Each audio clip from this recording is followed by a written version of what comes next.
lalu hasil dari percayanya itu dia beramal saleh. Buah dari amal salehnya tidak menganiaya orang, tidak menzolimi orang.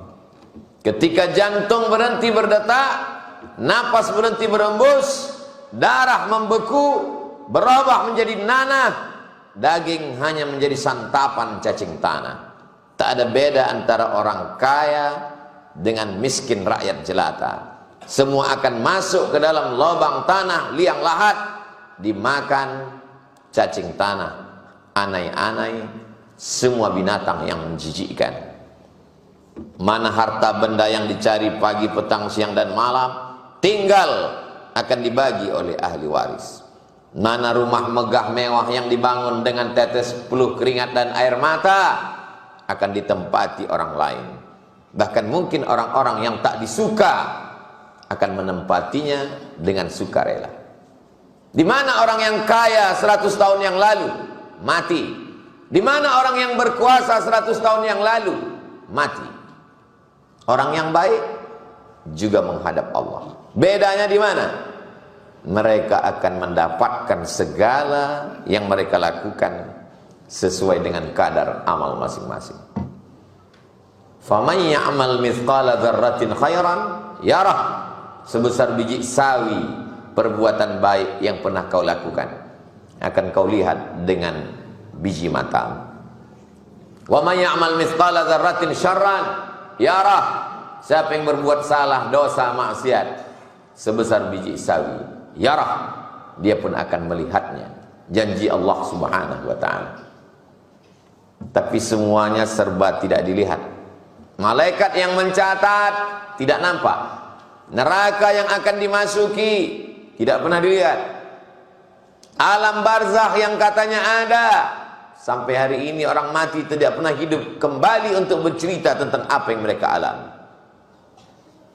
Maka orang-orang yang tidak percaya kepada yang tidak nampak oleh mata, dia menantang. Kalau memang Tuhan itu ada, mana dia? Kalau memang malaikat itu ada, mana dia? Sampai akhirnya malaikat maut mencabut nyawanya, matanya terbelalak, barulah dia sadar sesungguhnya malaikat maut itu ada. Bagi yang tidak percaya, sabarlah sampai masanya dia akan datang mencabut nyawamu.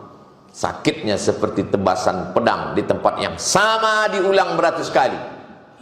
Seperti kambing yang dikuliti hidup-hidup, seperti mata kail pancing ditarik dari kulit yang basah. Silakan minum khamar, silakan berzina, silakan korupsi, silakan makan haram. Semua akan berakhir dengan kematian. Kematian ini adalah akhir dari segala keangkuhan dan kesombongan. Kematian adalah akhir dari segala penderitaan. Yang hari ini sakit terbujur kaku di ruang ICU cuci darah, bersabarlah, kematian akan datang mengakhiri segalanya. Hingga keluarga akan berkata, telah kembali beristirahat dengan peristirahatan yang panjang dan lama. Bagi yang beramal soleh, bagi yang bermaksiat dan dosa, kematian adalah azab pertama, akan disusul dengan azab kubur, akan disusul dengan azab mahsyar, akan disusul dengan azab titian siratal mustaqim. Puncaknya adalah azab neraka jahanam. Hal mim mazid, adakah lagi yang masuk mau ke dalam neraka? Qulil haqqa min rabbik, katakan kebenaran itu datang dari Allah. Faman syaa'a falyu'min, siapa yang mau percaya silakan. Wa man syaa'a falyakfur, siapa yang tak percaya silakan. Jangankan kepada ustaz, jangankan kepada para habaib, jangankan kepada buya dan ulama, kepada Nabi Muhammad sallallahu alaihi wasallam pun Abu Jahal tidak percaya. Kepada Nabi Muhammad sallallahu alaihi wasallam pun Abu Lahab tidak percaya. Bahkan pada masa Nabi sallallahu alaihi wasallam dilanjutkan pada pemerintahan Abu Bakar Siddiq, mereka berani mengaku sebagai nabi palsu. Musailamah al-Kadzdzab. Di mana mereka sekarang? Musailamah mati, Abu Jahal mati, Abu Lahab mati, semuanya mati menghadap Allah. Di mana mereka sekarang? Tabbat yada abi lahab wa tabb. Neraka jahanam tempatnya. Apakah perbuatannya bisa menolongnya? Ma aghna anhu maluhu, hartanya tak bisa menolong. Wa ma kasab, perbuatannya tak bisa menolong. Bagaimana dengan istrinya? Wa imra'atuhu hammalatal hatab. Istrinya Ummu Jamil dengan bekerja keras menghalangi dakwah Rasulullah, mengadu domba, menganiaya dengan kata-katanya. Apa kata dia ketika wahyu itu terlambat turun? Qatarakaka syaitanu, setanmu sudah meninggalkanmu ya Muhammad. Lama wahyu tidak datang. Senang Ummu Jamil istri Abu Lahab. Qatarakaka syaitan, setanmu sudah meninggalkanmu ya Muhammad. Jibril langsung datang membawa ayat, ma wadda'aka rabbuka wa ma qala. Allah tidak pernah meninggalkanmu ya Muhammad sallallahu alaihi wasallam. Allah tidak pernah meninggalkanmu dan membiarkanmu ya Muhammad sallallahu alaihi wasallam. Kemana akhir kesudahan orang-orang yang sombong? Namrud 400 tahun berkuasa di atas dunia.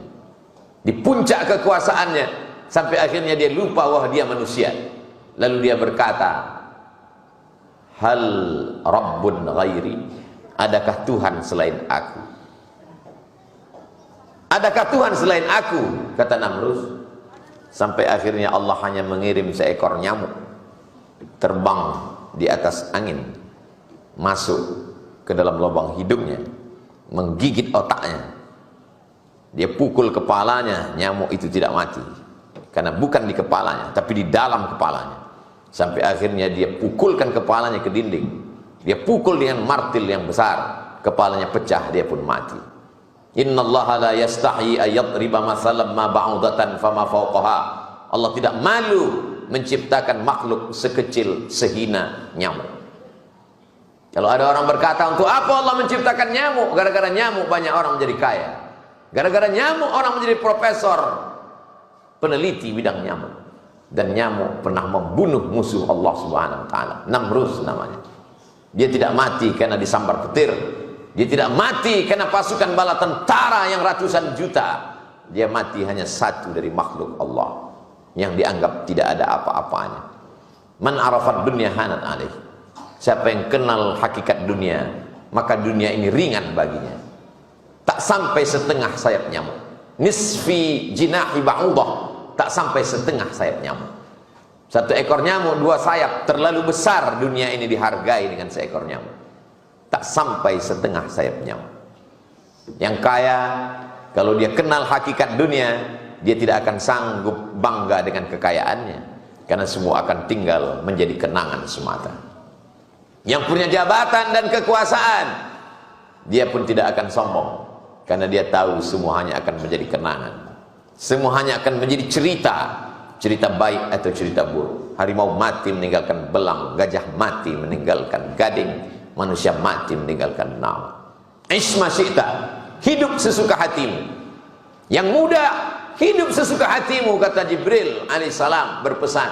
Fa innaka mayyit, tapi ingat, sampai masanya kau akan tua, sampai masanya kau akan sakit, sampai masanya semua anggota tubuhmu berkurang. Wa man nu'ammirhu, siapa yang kami panjangkan umurnya, nunakkisu fil khalqi, kami kembalikan kejadian yang sedia kala.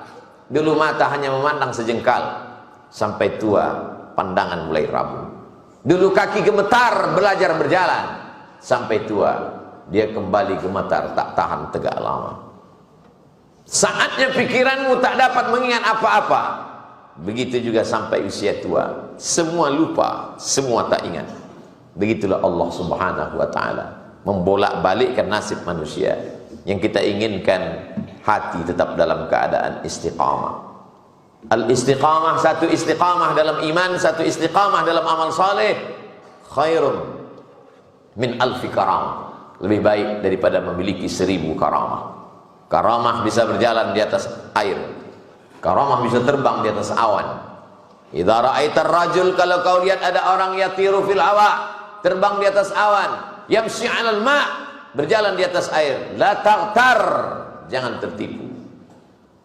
Karena setan pun bisa melakukan perbuatan itu. Setan tidak bisa istiqamah. Berbicara tentang ibadah, tidak ada yang lebih hebat ibadahnya daripada induk segala setan, iblis. 1000 tahun dia beribadah, naik derajatnya ke langit pertama. 1000 tahun dia beribadah, naik levelnya ke langit kedua. sampai pada puncaknya dia berada di langit ketujuh, sejajar dengan para malaikat. Jibril, Mikail, Israfil, Israel, Malakul Maut, Munkar dan Nakir, Raqib dan Atid, Kiraman Katibin, selevel dengan iblis. Sampai akhirnya Allah berkata, wa idh qulna lil malaikati isjudu li Adam, hai para malaikat, bersujudlah kamu semua kepada Adam. Fasajadu, semua malaikat bersujud, illa iblis. Iblis tidak mau bersujud. Bangkit sombongnya, bangkit angkuhnya, bangkit takburnya. Kenapa aku mesti bersujud? Ibadahku lebih banyak, aku lebih mulia. Mengapa aku mesti bersujud kepada makhluk yang baru diciptakan kemarin sore? Siapa dia? Ma mana'aka alla tasjuda li Adam. Allah bertanya. Allah bertanya bukan karena Allah tidak tahu. Allah Maha tahu. Allah cuma ingin beritahu kepada siapa yang tidak tahu apa sebab dia tidak mau bersujud. Ma mana'aka alla tasjuda li Adam idh amartu. Mengapa kau tak mau bersujud ketika kusuruh semua bersujud? Semua malaikat bersujud. Kenapa kau tidak mau? Apa jawab iblis? Khalaqtani min nar. Aku kau ciptakan dari api. Wa khalaqtahu min tin. Dia kau ciptakan dari tanah. Tanah baunya busuk, warnanya hitam, rendah, diinjak di bawah tapak kaki. Aku api yang menyala di atas, semua orang suka, terang benderang, merah. Mengapa aku mesti bersujud kepada tanah?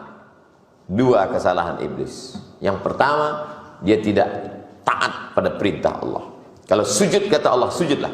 Yang kedua, dia berpikir sendiri bahwa api lebih mulia daripada tanah. Padahal api dan tanah sama-sama ciptaan Allah Subhanahu wa ta'ala. Kita hanya perlu berkata sami'na, kami sudah dengar ya Allah, wa ata'na, kami sudah taat. Jangan sampai menjadi sami'na, kami sudah dengar, wa asayna, tapi kami melawan. Semua yang melawan akan binasa. Namrus binasa, Fir'aun binasa, iblis binasa, setan binasa. Semua yang taat kekal. Musa alaihissalam kekal kebaikannya sampai hari ini. Ibrahim alaihissalam kekal kebaikannya. Sayyidina wa maulana Muhammad sallallahu alaihi wasallam kekal kebaikannya. Ingin kekal, maka istiqamah dalam amal kebaikan. Bisa istiqamah dalam salat, masuk dari pintu babus salat. Bisa istiqamah dalam puasa sunat, masuk surga dari pintu babur rayyan. Bisa istiqamah dalam wakaf, zakat, infak, sedekah, masuk surga dari pintu babus sedekah.